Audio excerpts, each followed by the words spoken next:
నందలూరు మండలంలోని ఎర్రచెరువుపల్లి గ్రామ పంచాయతీలో రాజ్యసభ సభ్యులు ఎంపీ మేడా రఘునాథ్ రెడ్డి, ఎంపీపీ మేడా విజయభాస్కర్ రెడ్డి, సిద్ధవటం ఇన్ఛార్జ్ మేడా మధుసూదన్ రెడ్డి, చింతలకుంట, ఎర్రచెరువుపల్లి ఎస్సీ కాలనీ, చెన్నైగారిపల్లి, ఈడికపల్లి, బాలకృష్ణపురంలో ఎన్నికల ప్రచారాన్ని నిర్వహించారు. ఈ సందర్భంగా ఆయన గ్రామస్తులు శాలువా పూలమాలతో బ్రహ్మరథం పట్టారు. ఈ సందర్భంగా వారు మాట్లాడుతూ ముఖ్యమంత్రి వైఎస్ జగన్మోహన్ రెడ్డికి మరోమారు అవకాశం కల్పిస్తే సంక్షేమ పథకాలు అభివృద్ధి కొనసాగాలి అంటే మంత్రి వైఎస్ జగన్మోహన్ రెడ్డిని గెలిపించాలని హితవు పలికారు. రాజంపేట పార్లమెంట్ అభ్యర్థిగా పెద్దిరెడ్డి మిథున్ రెడ్డికి మరియు రాజంపేట అసెంబ్లీ అభ్యర్థిగా ఆకేపాటి అమర్నాథ్ రెడ్డి ఫ్యాన్ గుర్తుకు వేసి అత్యధిక మెజార్టీతో గెలిపించాలని ఓటర్లను అభ్యర్థించారు. ఈ సందర్భంగా ఆయా గ్రామస్తులు నీటి సమస్య ఉందని, బోర్లు వేయించాలని వారిని కోరగా ఎన్నికల అనంతరం ఈ సమస్యను తమ సొంత నిధులతో సమస్యను పరిష్కరిస్తామంటూ హామీనిచ్చారు. దీంతో ఆ గ్రామస్తులు మేడా కుటుంబం వెంటే తాముంటామని ముక్త ఖండంతో పలికారు. ఈ కార్యక్రమంలోని దుంతల నరసారెడ్డి, కొత్తూరు ఎల్లారెడ్డి, దుంతల యానాదిరెడ్డి, మంచ మురహరి మరియు ముఖ్య నాయకులు, కార్యకర్తలు తదితరులు పాల్గొన్నారు.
కూడా జాబ్ లేదు. ఒక బ్యాంక్ ఎంప్లాయ్, ఇంకొక ఎంప్లాయ్. వాళ్ళు బాగా చదువుకున్నారు. నదులు చూడు ఎంత బాగా ఉద్యోగాలు వస్తున్నాయి.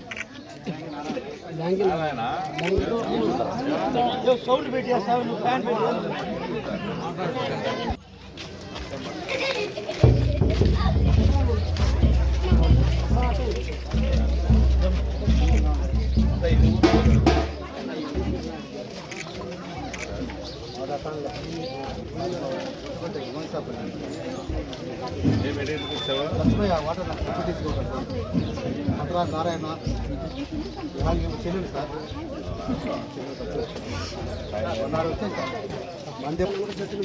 ఆడవాళ్ళంతా రాండి పైకి పక్క రెండోట్లో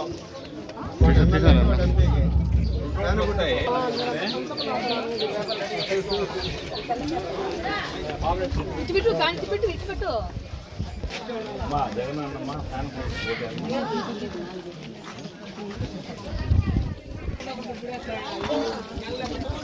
అది 3 అవసరమ్మా ఫ్యాన్మా జగనన్న ఫ్యాన్